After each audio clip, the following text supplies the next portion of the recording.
नमस्कार बंधुरा Bengali food cooking चैनेले सकलके स्वागत। सकलेई केमन आछेन? आशा करी सकलेई भालो आछेन। आमिओ भालो आछि। आमि टुम्पा। आमि आजके रान्ना करब झोल शाक। এই ঝোল শাক আমি কিভাবে কি দিয়ে রান্না করব সেটাই আমি আপনাদের সাথে শেয়ার করব। এই যে দেখুন এখানে আমি পাট শাক নিয়ে নিয়েছি। আগে থেকে পাট শাকগুলো আমি ভালো করে ধুয়ে নিয়েছি। আর এখানে আছে কাঁঠালের বীজ। কাঁঠালের বীজগুলো আমি এইভাবে কুচি কুচি করে কেটে ভালো করে ধুয়ে রেখেছি। তো চলুন বন্ধুরা, প্রথমে আমি পাট শাকগুলো ভেজে নিচ্ছি। তো বন্ধুরা কড়াই বসিয়ে দিয়েছি। এখন আমি দিয়ে দেবো ধুয়ে রাখা পাট শাক। পাট শাকগুলোকে আমি আগে ভেজে নেব। দিয়ে দিচ্ছি হাফ চামচ লবণ, নাড়াচাড়া করে নেব লবণ দিয়ে দিচ্ছি সামান্য পরিমাণ জল দিয়ে আমি এখন একটা পাত্র দিয়ে ঢেকে দেব। তো বন্ধুরা এই ঝোল শাক রেসিপিটি খেতে কিন্তু খুব ভালো লাগে। অবশ্যই আমি যেভাবে রান্না করছি শুরু থেকে শেষ পর্যন্ত দেখার অনুরোধ করব। আর বাড়িতে অবশ্যই এভাবে রান্না করে খাবেন, দেখে খুব ভালো লাগে। আর ভালো লাগলে অবশ্যই একটা লাইক কমেন্ট শেয়ার করবে আর সাবস্ক্রাইব করবে। বন্ধুরা আমি একটা পাত্র দিয়ে ঢেকে দিচ্ছি। তো দেখুন বন্ধুরা ঢাকনাটা আমি নামিয়ে নিয়েছি। এখন দেখুন পাট শাক থেকে যে জলটা বেরিয়েছে সেই জলটাকে আমি ফেলে দেবো। এই হাতের সাহায্যে আমি জলকে ফেলে দেবো, কারণ পাট শাকের এই জলটা না ফেলে খেতে ভালো লাগবে না, ঝোল শাকটা খেতে তেতো লাগবে। ভেজে নেব। তো দেখুন বন্ধুরা পাট শাকের জল আমি ফেলে দিয়েছি। এখন পাট শাকের যে আরও যে জলগুলো আছে সেগুলোকে আমি একদম ঝরঝরে করে শুকিয়ে ভালো করে ভেজে নেব। প্রথমে আমি জলগুলো শুকিয়ে নিচ্ছি, তারপরে আমি তেল দিয়ে পাট শাকটাকে ভালো করে ভেজে নেব।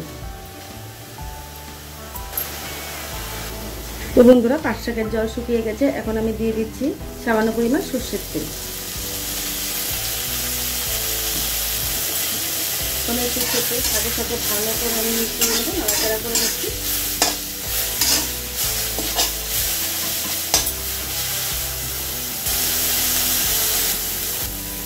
তো বন্ধুরা পাট শাক ভাজা হয়ে গেছে। এখন আমি একটা পাত্রে নামিয়ে নিচ্ছি। তো বন্ধুরা নামানো হয়ে গেছে পাট শাকগুলো। এখন আমি দিয়ে দিব কড়াইয়ে সরষের তেল। বেশি আমি তেল দিচ্ছি না, অল্প করেই আমি সামান্য পরিমাণ তেল দিচ্ছি। তেল গরম হয়ে গেছে। এখন আমি ফোড়নের জন্য দিয়ে দিচ্ছি সামান্য পরিমাণ কালো জিরে। কালো জিরেগুলোকে ভালো করে আমি একটু ভেজে নেব।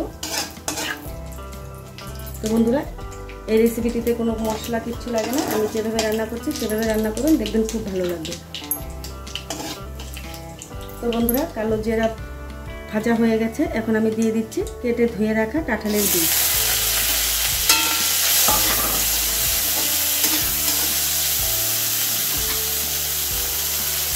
দিয়ে দিচ্ছি হাফ চামচ লবণ, দিয়ে দিচ্ছি হাফ চামচ হলুদ গুঁড়ো।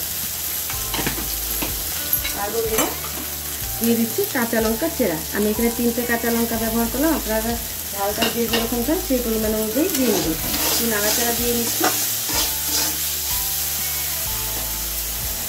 এখন আমি দিয়ে দিচ্ছি জল দিয়ে আমি একটা পাত্র দিয়ে ঢেকে দেবো কাঁঠালের বীজগুলো সেদ্ধ হওয়ার জন্য।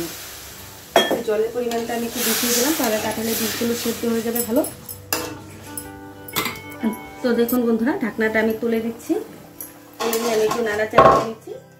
কাঁঠালের বীজগুলো ভালো সেদ্ধ হয়ে গেছে। দেখুন আমি আর একটু সেদ্ধ করে জলটা শুকিয়ে নেব।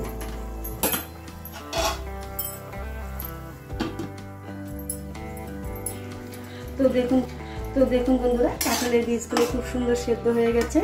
এই দেখুন এখন আমি দিয়ে দেব সামান্য পরিমাণ সরষের গুঁড়ো।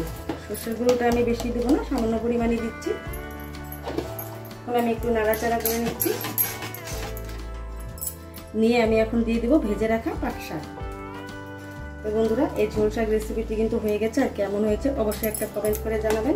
ভালো লাগলে লাইক করে শেয়ার করবেন। তো বন্ধুরা ঝোল শাক হয়ে গেছে। এখন আমি একটা পাত্রে নামিয়ে নিচ্ছি। Thank you for watching this video.